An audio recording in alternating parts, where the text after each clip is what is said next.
Hello, everyone. Welcome back to Open. For the past 6 years, the International Puerto Rican Heritage Film Festival has created a platform that allows local and international filmmakers to reach out to audiences throughout New York City and beyond.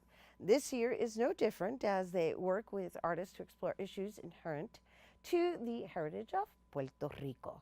And joining us now, we welcome the producer of the International Puerto Rican Heritage Film Festival, Luis Camacho. Hello. Hello. Welcome. How are you? Oh my gosh, we Sorry. It's okay. Yeah. It's okay. I mean, it happens.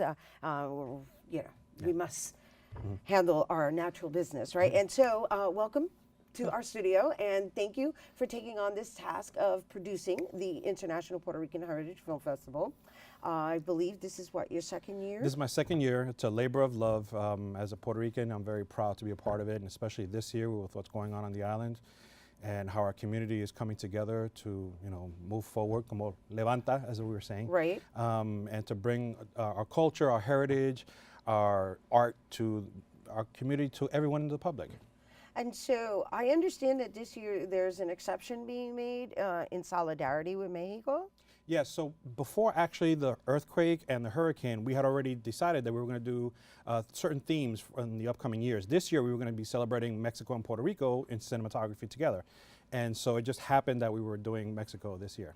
Oh, so as it would be, right? It was the craziest thing. So what kind of stories can we, all right, so let's give everybody a little background on what the criteria are, or what the criteria is to be accepted into the categories, because I understand that somebody on staff has to be Puerto Rican or of Puerto Rican descent.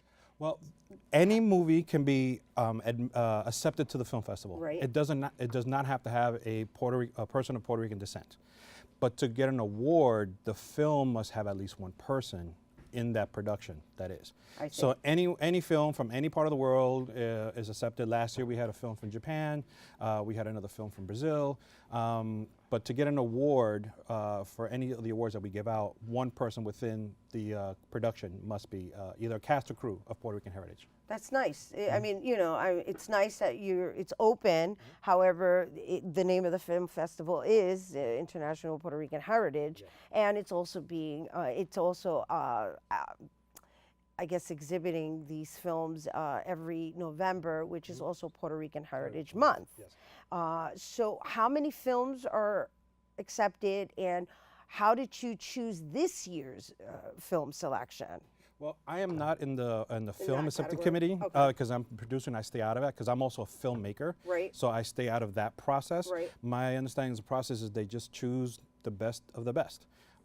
This year we were able to choose approximately 27 films, and we're also screening 3 special films this year. One of them is a world premiere that'll be on our opening night, El Broche de Oro Comienzo. It's the follow-up to the original Broche de Oro that took place a couple of years ago with Jacobo Morales, who is the star of it.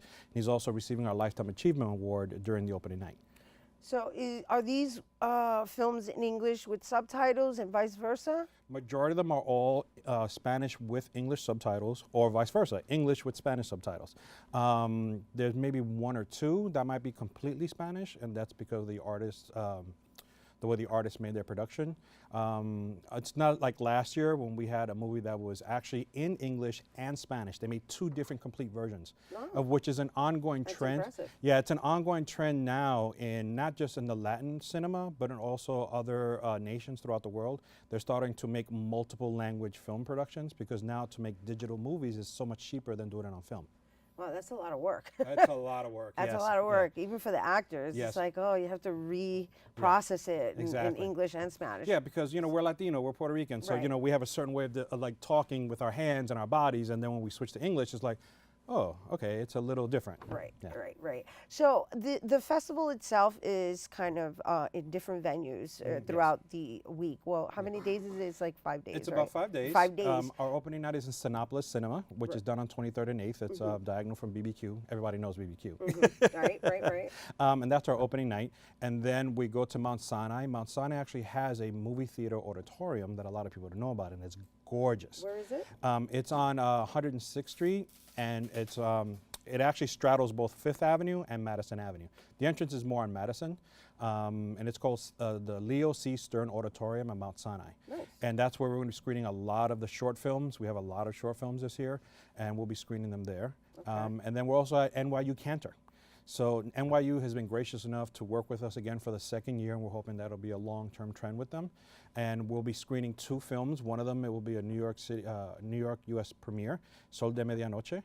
And then the second one is a movie that's been getting a lot of critical acclaim, El Hombre que Cuida. And it's been screened a couple of the places, but it's getting a lot of critical attention for how good this movie is. And, Nice. And the producer is of Puerto Rican descent, and she had a big part in writing it. So we're really proud to be bringing all 3 films to special screenings this year. It's wonderful. I love that you guys are giving our filmmakers a voice and just even our stories a voice. It's so important that we're documented and such. So if people wanted to get tickets, where would they do so? Like, because you can get wristbands and stuff like that, right? Well, like for the entire festival? Right. So they go to iprhff.com, and from there they can see the schedule, they can buy tickets. We do have a whole week pass, which is all the films, all the panels, all the workshops, and that's $200. If you want to do just the short panels without the major screenings, that's $150. Then we have day passes that are $50. And then the tickets are $15, $10. But this year we're also working with an organization that helps you get Uber and Lyft discounts. Oh, nice. So to get there, you buy your ticket, get a discount code, order your Uber, you get there on time. There you go. And if you're coming from out of town, we also have hotel links. Nice, nice. Yeah. And that's on the website. That's on the website. Awesome. Thank you Yeah. so much, Luis. Thank you so Luis Camacho, everyone. Once again, the 7th International Puerto Rican Heritage Film Festival is taking place from November 8th through the 12th. And for a list of events, you can visit iprhff.com. All right, stay tuned. Bobby C's Weekly Sports Roundup is coming up next.